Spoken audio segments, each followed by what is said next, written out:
안녕하세요. 윌리엄 리입니다. 최룡해는 추락할 날이 올 것인가? 아주 둔한 사람이라도 영어를 조금 알고 유튜브, 페이스북 등의 SNS의 다양한 목소리에 귀를 기울일 줄 아는 분들은 뭔가 거대한 변화가 임박하고 있다는 어느 정도의 느낌을 받고 있을 겁니다. 일단 제가 요즘 방송에서 주목하고 있는 북한의 변화에 대해 눈에 띄는 점을 말씀드리겠습니다. 북한은 올해 8월 29일 최고인민회의 제14기 2차 회의에서 헌법을 개정했습니다. 김정은이 불참한 가운데 열린 이 회의에서 개정된 헌법의 내용에서 김정은의 권한에 일부 변화가 생겼습니다. 실제적 북한의 최고 법령은 헌법이 아니라 노동당 규약이라서 전 같으면 헌법 개정에 그리 큰 의미를 둘 이유가 없었습니다. 그런데 기존의 이런 체계도 이제 만족을 못했는지 김정은은 이제 업무량을 갖다 자기의 업무량을 가중시킬 수 있는 조치를 취한 거예요. 김정은이 취한 건지 뭐 다른 사람들이 취한 건지 모르겠습니다만 하여튼간 이 헌법 개정 전에 북한의 형식적 국가 원수는 국가수반은 최고인민회의 상임위원장이었어요.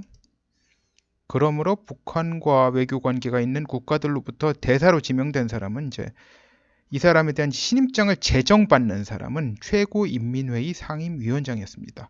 한국 같은 경우는 한국 대통령에게 제정하잖아요.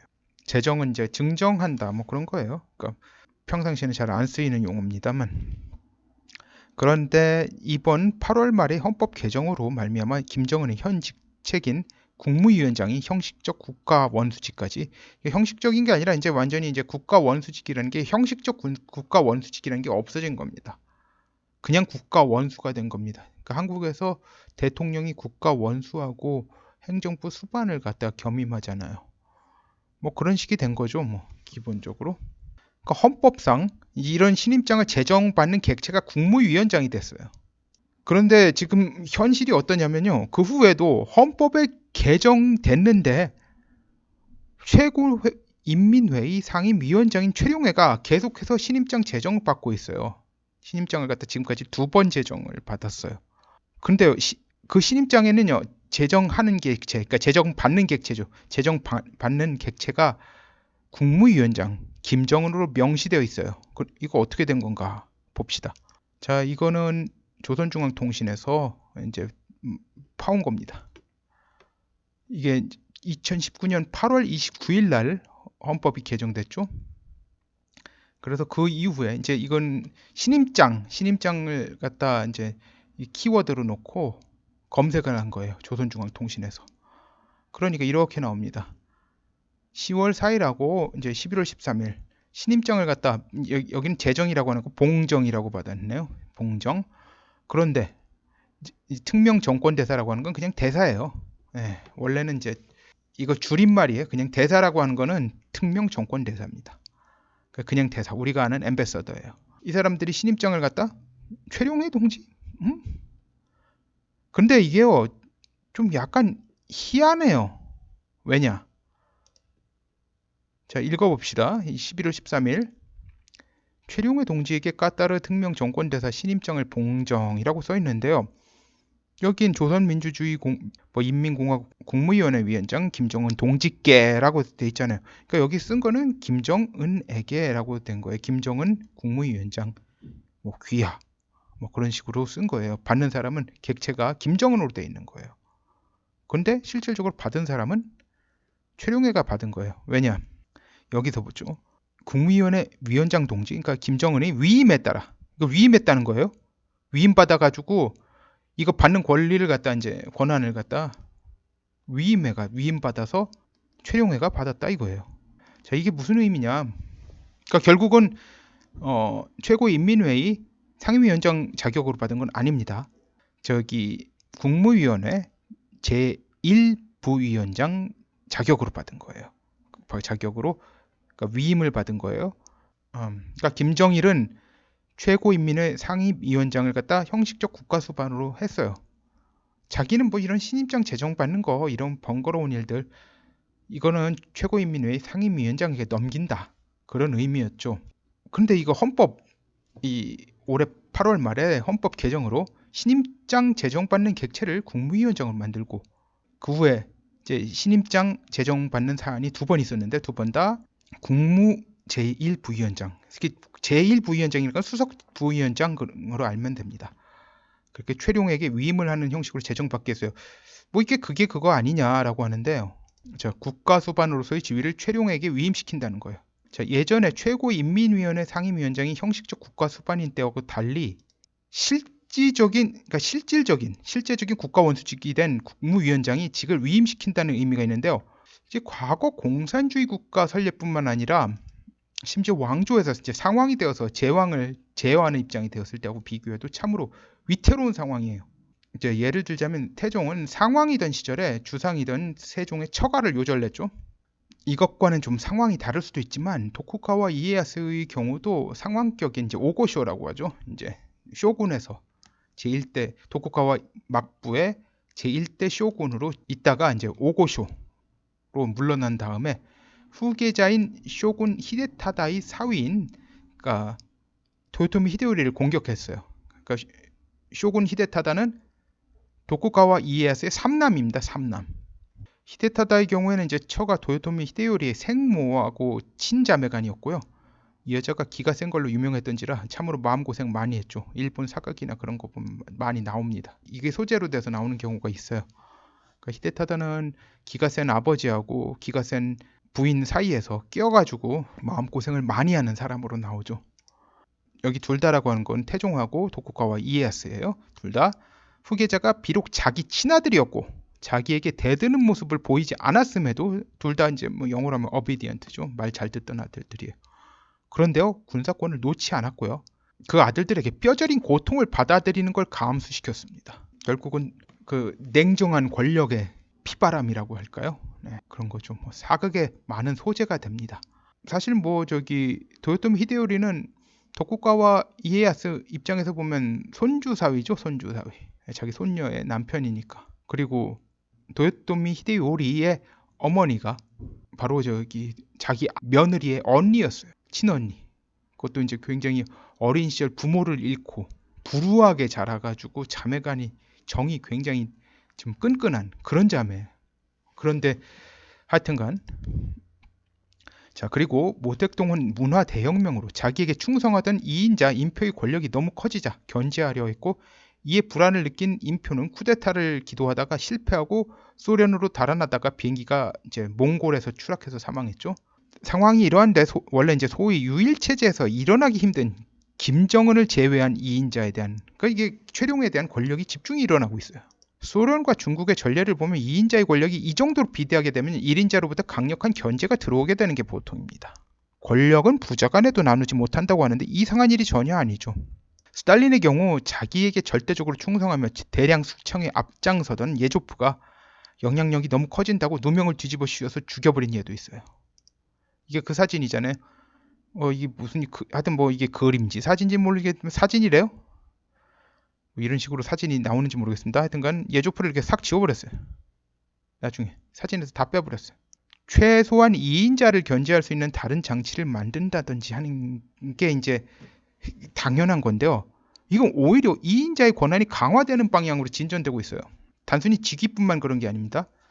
자, 원래 최룡해는 국무위원회에서 박봉주와 더불어 공동부위원장이었어요. 그냥 둘 다 그냥 부위원장이었어요. 즉 국무위원회에서 형식적 위상은 박봉주와 같았어요. 그런데 올해 4월 11일에 제1부위원장이 돼요. 그러니까 제1부위원장직이 신설됩니다. 그래가지고 그러니까 한국으로 말하면 수석 부위원장이에요. 그래서 박봉주보다 한 단계 위로 올라갑니다. 국무위원회 유일 2인자가 됩니다. 그리고 같은 날에 최고인민회의 상임위원장이 됩니다. 비록 이 자리가 즉 최고인민회의 위원장 이 자리가 명예직에 가깝지만 완전 허당 자리도 아닙니다. 나름 권력이 있는 자리고 권한이 있는 자리예요. 그리고 국무위원회 제1부위원장이라는 자리는 군서열 2위입니다. 원래 국무위원회라고 하는 게 북한의 국방위원회, 즉 그 중앙행정부의 국방위원회를 갖다 대체하기 위해서 만든 기관이에요. 그래서 국무위원회 제1부위원장이라는 자리는 이런 자리는요 군 통수권 서열 2위입니다. 자, 김정은 통치 기간 중 최룡해에게도 몇 번 위기가 있었죠. 만약 최룡해의 특수한 상황이 아니었으면 고사포로 처형됐을 가능성이 매우 높습니다. 제가 전에 말씀드린 대로 김정일이 이제 김일성의 후계자가 된 것의 3대 요인이 첫 번째 김정일이 용의주도함, 두 번째 김성애와 김평일의 방심. 세 번째 이게 최룡해의 생부인 최연의 김정일 지지. 이 세 가지가 똑같이 작용을 했다고 보면 됩니다. 3분의 1, 3분의 1, 3분의 1.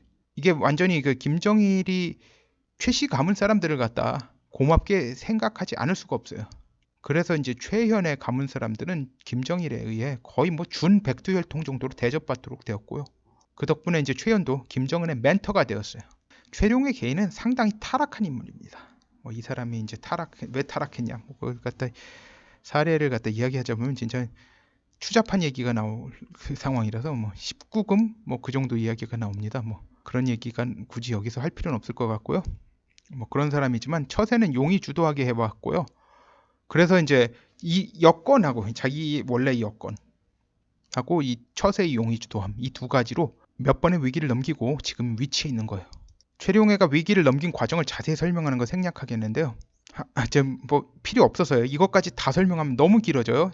근데 확실한 건 그가 이런 여건이 아니었으면 진작에 북한 본부 핵심에서 사라졌을 거다.